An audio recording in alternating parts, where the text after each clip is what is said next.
Question d'abonné. Cela fait 6 mois que nous sommes mariés avec mon mari, mais avant, nous nous fréquentons depuis 3 ans. Il y a un sujet que nous n'avions pas abordé avant le mariage, celui du budget. Il veut que nous ayons un compte joint ensemble où nous pouvons mettre nos revenus ensemble et planifier tout à partir de ce seul compte. Cela me dérange car j'ai toujours été habituée à avoir mon propre compte et à gérer mon argent comme je le voulais.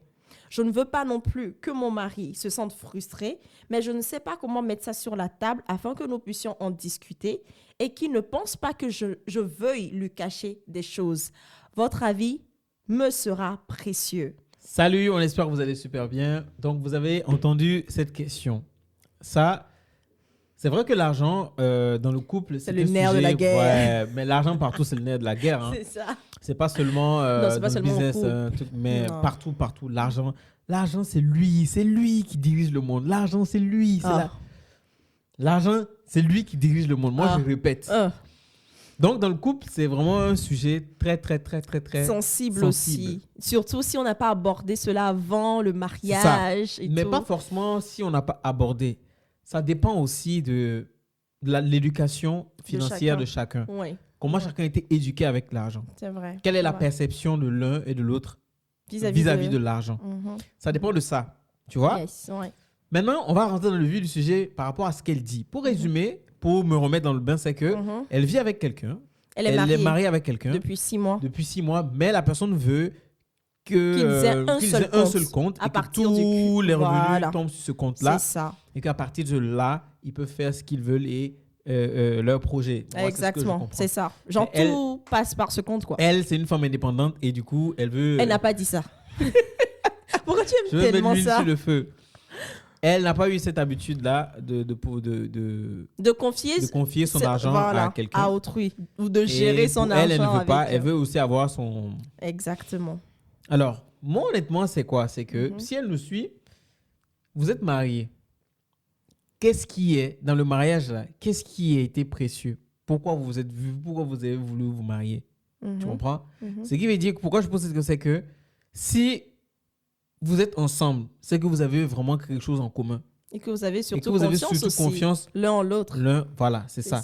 Maintenant, pourquoi avoir le doute? Pourquoi avoir peur de mettre son argent ensemble? Est-ce que mettre son argent ensemble, ce qui veut dire que tu n'auras pas forcément la liberté financière que tu veux de pouvoir gérer ton argent? C'est ce qu'elle dit en plus. C'est ce qu'elle dit. Oui, qu'en fait, elle a toujours géré son argent comme elle le voulait. Donc maintenant, mettre ça sur un seul compte, c'est comme si elle perd un peu l'autorité sur son argent, tu vois. Elle perd un peu la main mise. Voilà, exactement.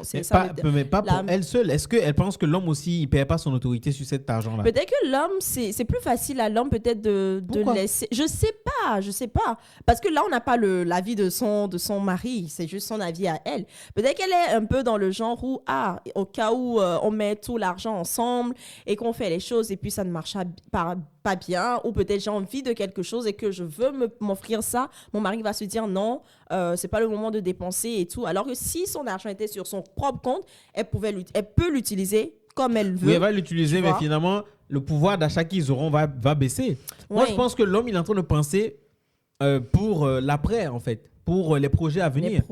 Parce que si vous êtes ensemble, que vous avez un seul compte et que vous mettez de l'argent, vous avez un pouvoir d'achat plus élevé. Tu comprends?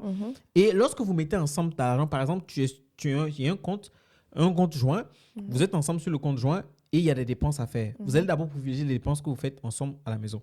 Ce qui va être des gros dépenses, les grosses dépenses, vous allez les faire. Tu vois? Mais ça ne veut pas dire que chacun aura aussi une partie qu'il va avoir pour son argent. C'est ça. Mais ça sera mieux contrôlé, je pense. Et je pense que cette vidéo, on va peut-être faire de l'éducation financière, mais ça reste un modèle à suivre pour certaines personnes pour pouvoir vraiment maîtriser le budget du foyer. Il y a d'autres personnes également qui ne le font pas comme ça, mais qui ont un seul compte à part.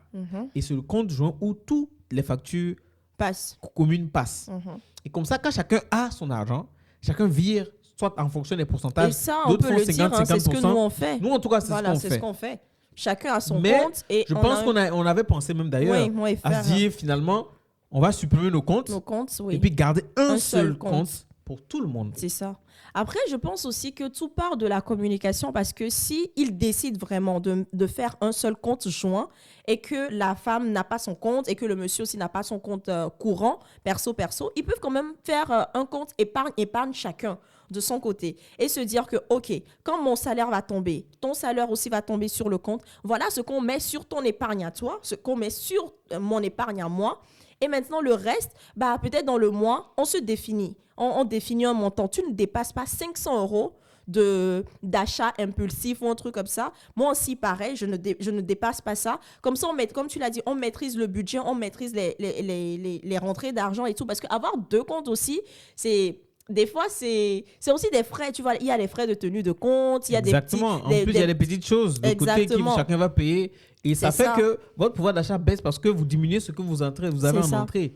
Tout part. Et moi, ce que tu dis, je suis totalement d'accord. Maintenant, la réponse qu'il faut lui donner, c'est... Après, ça va dépendre.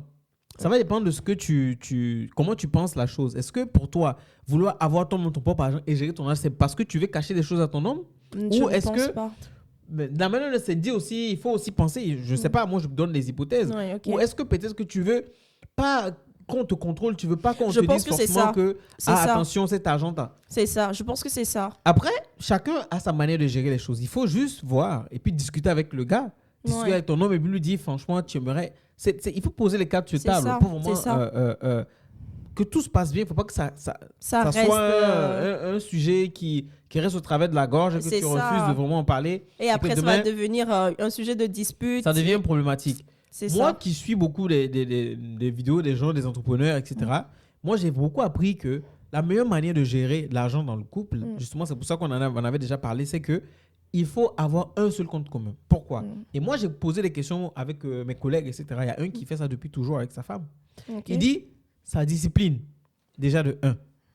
Parce que quand tu as envie de faire un achat, toi-même, tu vas te dire, même quand comment on appelle, les charges de la maison sont passées, etc., tu te dis, attention, il ne faut pas que je dépense aussi parce que l'autre, on ne sait jamais, tu vois.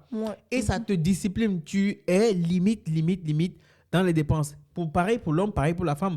La personne va se dire, si je fais cet achat-là, est-ce que, tu vois, donc tu te poses des questions. Est-ce que c'est le bon moment? Est-ce que c'est pas le bon moment? Est-ce qu'on s'est entendu sur ça, tu vois? Et il y a d'autres qui disent que quand ils font ça, ils ont un compte joint. Quand le salaire tombe, ça tombe là-dessus d'abord. Mais chacun a un autre compte. Ça tombe là-dessus d'abord. Comme ça, tout le monde voit. Comme ça, ce qui se passe, c'est que tout le monde voit ce qui tombe sur le compte joint. Maintenant, quand ça tombe sur le compte joint, personne ne touche l'argent d'abord. Même si tu dois envoyer l'argent au pays, personne ne touche l'argent. Il planifie comment on prévoit d'abord... Non, il prévoit d'abord... C'est déjà budgété, mais il prévoit d'abord les charges de la maison, de leur quotidien, tout. Quand les charges sont passées, quand les grosses charges sont passées, ils vont se dire maintenant, bon, l'argent qui reste, chacun a un pourcentage et on vit sur le compte de chacun. Tu fais ce que tu veux, c'est ton problème. L'autre aussi fait ce qu'elle veut, c'est son problème. Mais les charges ont été réparties et ils ont assumé, ils ont supporté les charges et les coûts et ils ont fait de l'épargne. Maintenant, ce qui reste là, c'est si tu veux prendre tout ton argent à la Dubaï, il te reste, va. Tu vois, c'est une manière de gérer, c'est une gestion en fait. Donc, il y a plusieurs stratégies. Il y a certaines personnes qui peuvent faire avoir un seul compte et puis laisser tout tomber. Et en plus, quand c'est comme ça, quand vous avez des projets vis-à-vis de la banque, vous avez de l'argent qui tombe sur le compte et c'est vu comme ça. Mais ça reste une chose qu'il faut discuter c'est ça. Avec son partenaire. C'est ça. Parce que en fait, je pense que là, je viens de penser peut-être que c'est aussi le fait de rendre compte, tu vois. C'est comme si quand on met notre argent ensemble, si je veux dépenser de l'argent, je dois obligatoirement venir te rendre compte de ce que je veux enlever sur le compte ou bien de l'achat que je veux faire, tu vois. Parce que tu sauras forcément que l'argent a bougé et tu vas me poser des questions. Mais il faut rendre compte. Tu vois. Mais c'est normal. Et c'est peut-être ça. C'est peut-être ça qu'elle ne veut pas. Devoir rendre compte de comment elle utilise maintenant, elle, son argent et tout. Et imagine, je ne sais pas si c'est le cas, imagine peut-être que c'est elle qui gagne le plus dans la maison. Elle va peut-être se dire, ok, je vais mettre mon argent ensemble et tout. Là, ça sera plus vraiment proportionné. Je ne sais pas comment il marchait. C'est vrai qu'il y a beaucoup de questions derrière. Je ne sais pas comment il marchait, il fonctionnait jusqu'à présent, mais peut-être qu'elle va se dire, si c'est moi, je gagne beaucoup plus. Si on met tout ensemble, c'est plus moi qui vais dépenser que l'autre, en fait, tu vois. Mais je sais pas. Ça fait quoi? Mais c'est pas tout le monde qui veut ça. Oui, mais moi honnêtement, sur ça, moi, ça fait quoi? Ça fait rien. L'argent, si c'était l'autre son argent, tu l'utilises de toute façon. Oui, je pense que du côté du regard de l'homme, c'est plus... On trouve ça plus naturel que ce soit l'homme qui dépense le plus, même si c'est lui qui gagne plus ou moins, peu importe, on trouve normal que c'est lui qui dépense le plus. Mais quand c'est la femme qui gagne plus, je pense qu'il y a un côté de... Non, mais il ne faut pas avoir ce côté-là. Si aujourd'hui les gens se revendiquent avoir les mêmes salaires que les hommes, donc il faut aussi accepter aussi de pouvoir supporter les charges. Moi, honnêtement... Même si la personne, elle gagne 10 000 euros, tu gagnes 5 000 euros. Si on dit chacun d'apporter 50%, qui apporte le plus? C'est l'autre.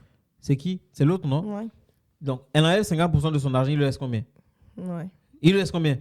5 000. L'autre, il enlève, il laisse 2 500. Qui a toujours l'argent? Donc, à un moment donné, que ce soit 50-50... Je pense que c'est pas toujours vu comme ça. Hein. Mais il faut... En fait, le truc, c'est quoi? Il faut voir ça comme ça. Pour moi, honnêtement... Non, oui, je suis d'accord avec toi. Pour moi, honnêtement, le couple... C'est comme une société. Il faut gérer ça comme une structure, une société. Vous êtes 2 dirigeants.